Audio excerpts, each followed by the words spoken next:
Do I have that whole hot for teacher look going on? Or maybe just the dorky librarian? Welcome back to Restaurant Recipe Recreations, everybody. A channel serving up your favorite restaurant recipes right in your very own kitchen.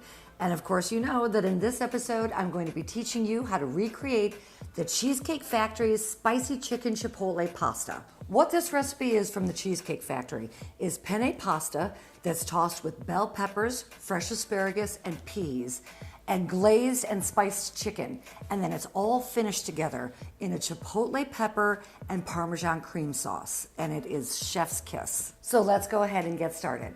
But before we do, I would like to give a shout out to one of my favorite fans, Rachel Sweets. This episode is dedicated to you, Rachel. This is one of her request videos. And so Rachel, I hope you enjoy the recipe and I hope you enjoy the video. And if you happen to have a restaurant or a recipe that you would like me to feature in an upcoming episode, then go ahead and drop it in the comments section below. I promise I'll take a look at it. But make sure to subscribe and hit the notification bell so that when your episode comes up, you'll be notified. So if you've seen any of my other videos, you know that I strongly recommend having all of your ingredients in place and ready to go when you start your cooking process. It's what the French refer to as mise en place, and mise en place is translated to everything in its place. And so it just makes the cooking process a lot faster, a lot easier, and a lot more seamless. So I have here 2 pounds of whole chicken breast, and I'm going to cut it into like 1-inch chunks. To your chicken in the mixing bowl, add 1/4 of a cup of honey, 1/2 of a teaspoon of kosher salt, 5 to 6 cranks of cracked black pepper, and 1/4 of a teaspoon of chipotle chili powder. Next, I'm going to grate in 3 medium-sized garlic cloves. If you prefer to use a garlic press, then go ahead and do that. Now just stir the chicken around to incorporate all of these ingredients and refrigerate it until you're ready to use it. Moving on to the asparagus, just make sure that your cutting board and your chef knives are clean and dry. Start with 1 pound of very thin asparagus and trim the tough bottom part of the asparagus about 1 inch to 1.5 inches up from the base. Next, we're going to blanch and shock the asparagus. So in a shallow pan with about 1 to 2 inches of water, add some salt and bring that to a boil. Next, get some sort of a dish filled with about 1 inch to 1.5 inches of water and fill it with 4 cups of ice. Once your salted water begins to simmer, drop the asparagus into the water. Allow the asparagus to cook only for about 30 to 45 seconds until they turn a very bright green color. Once the asparagus has been in the simmering water for about 45 seconds and turns a nice bright green color, remove it from the simmering water and place it into your ice bath to stop the cooking process. And just make sure to cover the asparagus with your ice water. In a large pot, bring 5 quarts of salted water to a boil. Once the salted water comes to a rolling boil, add 1 pound of penne-shaped Barilla pasta. Barilla instructions for penne-shaped pasta is between 11 and 12 minutes for al dente, but I'm going to cook mine for 10 minutes because this is going to be put back into the pan to finish with the sauce and the chicken, and you don't want your pasta to be mushy because nobody likes mushy pasta, that's gross. Give your pasta a stir and set your timer for 10 minutes. While your pasta is boiling, get the rest of your ingredients ready. So start by chopping 1 yellow or orange bell pepper, and you want this bell pepper chopped in about 1/4 inch dice. And now you want 1 red bell pepper cut in the same 1/4 inch dice. Next, you want 1/2 of a cup of sweet onion finely chopped. Remove the blanched asparagus from its ice bath and pat it dry with a paper towel. Cut the blanched and dried asparagus into 1-inch pieces.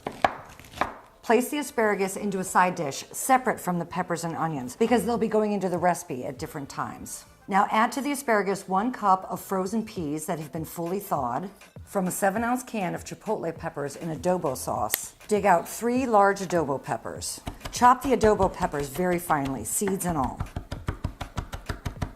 Place the adobo peppers into a separate side container. Once your pasta has cooked for 10 minutes and is very al dente, drain your pasta and rinse it under very cold running water. In a large pan on a high heat, melt 2 tablespoons of unsalted butter. Once your butter melts, add in the chicken. Distribute the chicken evenly throughout the bottom of the pan and allow the chicken to cook thoroughly for about 5 to 6 minutes. Once the chicken is fully cooked and has a nice color on it, add in your chipotle peppers and your bell pepper and onions. Now toss the chicken, peppers, and onions around in the chipotle pepper. Turn the heat source down to medium and add in 2 cups of heavy cream. Allow the heavy cream to come to a simmer and then whisk in 2 cups of grated Parmesan cheese.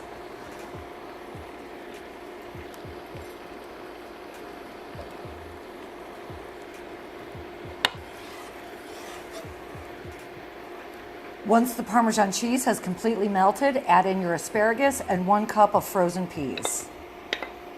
Now add in your cooked and drained pasta. Now add the zest of 1 lemon. When you're zesting, you don't want to get too far down into the white. That's called the pith. And the pith has a tendency to be very bitter, so you really just want to get that top layer of lemon peel. Now cut that same lemon in half and add the juice of a half of the lemon. Now thoroughly toss all of these ingredients until the pasta is well coated and the pasta comes back up to a heated temperature. The final touch before serving, like they do it at Cheesecake Factory, is to top the dish with some tortilla strips and some fresh cilantro leaves. And these are optional, of course. This is how they serve it at the Cheesecake Factory. I know that some people don't like cilantro at all. I always say that cilantro is like Tom Brady. You either love it or you hate it. I happen to love both. So maybe I'll gain some subscribers with that or probably lose some as well. You know, what are you gonna do, right? We're TB12 fans in this house. I'm sorry. I'm sorry. Sorry, not sorry. All right, enough of all that. Here's my moment of truth. There is so much going on in this dish right now. So the things that stand out to me that are the most delicious is the chipotle and Parmesan cream sauce, of course. And then there's that kind of slight nuance of the honey that we added to the chicken before we refrigerated it.